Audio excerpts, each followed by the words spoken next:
샬롬, 이동춘 목사입니다. 오늘도 여러분의 삶이 주님의 평안으로 가득하시길 기원하며 하나님의 말씀을 나누겠습니다. 오늘 주시는 말씀은 야고보서 1장 16절로부터 18절의 말씀입니다. 내 사랑하는 형제들아 속지 말라. 온갖 좋은 은사와 온전한 선물이 다 위로부터 빛들의 아버지께로부터 내려오나니 그는 변함도 없으시고 회전하는 그림자도 없으시니라. 그가 그 피조물 중에 우리로 한 첫 열매가 되게 하시려고 자기의 뜻을 따라 진리의 말씀으로 우리를 낳으셨느니라. 아멘. 야고보서 1장 16절로부터 18절 말씀을 본문으로 시험을 이길 수 있는 이유라는 제목으로 말씀을 나누도록 하겠습니다. 육신의 기본적인 욕구는 죄가 아닙니다. 생명 유지에 필요한 정상적인 욕구인 배고픔, 목마른 등과 같은 것들은 하나님이 주신 기본 욕구입니다. 만일 우리에게 배고픔의 욕구나 목마름의 갈증이 없다면 우리의 생명은 위태롭게 됩니다. 성에 대한 욕구도 그렇죠. 성도 하나님이 주신 정상적인 욕구입니다. 그렇기 때문에 바르게 사용하면 거룩한 것입니다. 그러나 이런 욕구들을 하나님의 방법이나 하나님의 뜻을 벗어나서 사용할 때는 육체의 정욕을 따르는 것이 됩니다. 그 결과 죄악을 낳고 그 죄악이 장성하여 사망에 이르는 데까지 나아갑니다. 식욕은 정상적인 욕구의 행위입니다. 그러나 식탐은 육체의 정욕입니다. 우리에게 궁핍이 왔을 때 그 현실은 우리를 연단하시려는 하나님의 시련일 수 있습니다. 그런데 하나님께서 주신 궁핍의 현실에서 그 현실을 주신 하나님의 뜻은 모르고 원망하고 불평하면서 죄를 범해서라도 먹어야겠다며 그 욕심을 쫓아갈 때는 죄를 범하게 되고 범죄의 결과는 하나님과 끊겨지는 사망이 됩니다. 본문은 욕심은 마음속에서 일어나며 그 욕심이 잉태하면 죄를 낳고 죄가 장성하면 사망을 낳는다고 했습니다. 우리는 여기서 야고보 사도가 욕심과 죄와 사망의 관계를 생리적 현상으로 설명하고 있음을 주목해야 합니다. 욕심은 마치 임산부처럼 죄를 품고 있습니다. 그리고 시간이 지나면 사망이라는 자식을 낳게 됩니다. 그렇다면 신앙인인 우리가 유혹 많은 현실에서 어떻게 이 욕심의 시험을 이길 수가 있을까요? 첫째, 욕심의 그 무서운 결과를 생각해야 합니다. 14절과 15절입니다. 오직 각 사람이 시험을 받는 것은 자기 욕심의 미혹됨이니 욕심이 잉태한 즉 죄를 낳고 죄가 장성한 즉 사망을 낳느니라. 인간이 죽고 망하는 그 이유는 죄 때문입니다. 그리고 우리가 죄를 범하는 것은 세상의 유혹을 받는 육체의 욕심 때문입니다. 본문은 말씀하기를 사람들이 시험을 받을 때에 환경이나 하나님을 원망하지만 사실은 욕심에 끌려 미혹받는 것이라고 분명히 말씀하십니다. 그러므로 우리는 우리 속에 있는 욕심을 인식하고 이를 꺾어야 합니다. 욕심은 죄를 짓게 만들기 때문입니다. 이러한 죄지음은 우리를 망하게 하는 이유입니다. 죄는 결국 모든 것을 망하게 하기 때문입니다. 그러므로 우리를 죄 가운데로 인도하는 것 중 하나인 욕심을 제거하기 위해서는 무던히 애를 써야 합니다. 둘째, 우리를 행복하게 만드는 것은 우리의 욕심이 아니라 하나님의 선하심이라는 사실을 깨달아야 합니다. 마귀는 우리들이 하나님을 믿지 못하도록 미혹합니다. 심지어는 하나님이 계시지 않는 것으로 믿게 하고 진정한 복이 무엇이며 그 복이 어디에서 오는지 놓치게 합니다. 그리고는 우리에게 무한정의 욕심을 가지게 하여 그 욕심을 이루는 것이 소원하는 모든 좋은 것을 이루는 방법이라고 미혹합니다. 그러나 성경은 밝히 말씀하십니다. 내 사랑하는 형제들아 속지 말라. 이러한 마귀의 미혹에 속아 욕심을 가지면 죄를 짓게 되고 망합니다. 마귀는 분명 미혹해 하는 영입니다. 그러므로 욕심으로 위대함을 이룬다는 마귀의 속삭임에 속지 말아야 합니다. 자기의 욕심을 따라 죄를 지어서라도 행복을 누리고 만족한 삶을 영위하겠다고 해서는 안 됩니다. 욕심이라는 죄가 우리를 행복하게 해주는 것이 아니라 각양 좋은 은사와 온전한 선물은 모두 빛들의 아버지이신 하나님께로부터 내려옵니다. 아무리 우리가 욕심을 낸다고 그 욕심이 이루어지지 않습니다.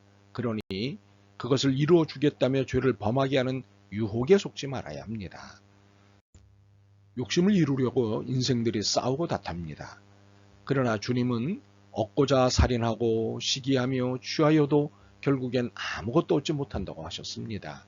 그래도 포기하지 않고 더욱더 다투고 싸우겠죠. 그러나 성경은 분명히 말씀하십니다. 인생들아, 마귀에게 속지 말라. 내게 참으로 좋은 것, 가장 온전한 것은 다 하나님의 은사요 선물이다. 이것은 위로부터 내려오는 것이다. 하나님이 주셔야 한다. 하나님이 어떤 분이신가요? 인간은 아침 저녁으로 수시로 변하지만 하나님은 변함도 없으시고 회전하는 그림자도 없으십니다. 태양이 변함없이 빛나고 있는 것 같이 하나님은 우리에게 늘 은혜와 복을 주시기를 원하십니다. 그러면 왜 우리가 이러한 하나님의 은혜를 받지 못할까요? 왜 우리에게는 여전히 그림자와 어두움이 있는 것일까요?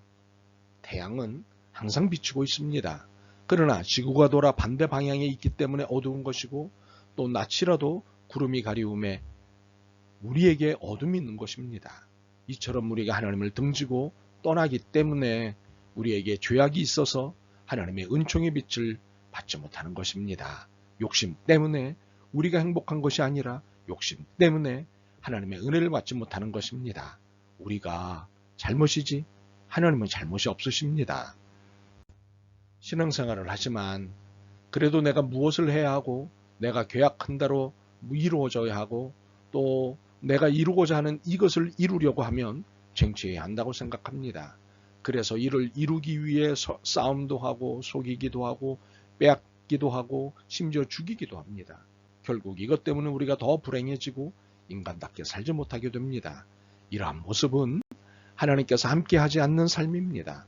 그러므로 우리의 삶이 더욱더 공고해지는 것이지요. 욕심으로는 결코 행복이 이루어지지 않습니다. 선하신 하나님으로만 행복해질 수 있습니다.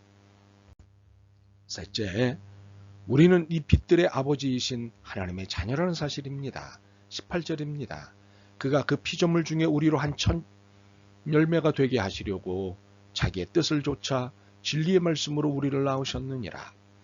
하나님께서 신자를 영적으로 출생시켜 하나님의 자녀 삼으시는 것은 첫 열매가 되게 하시려는 의도입니다.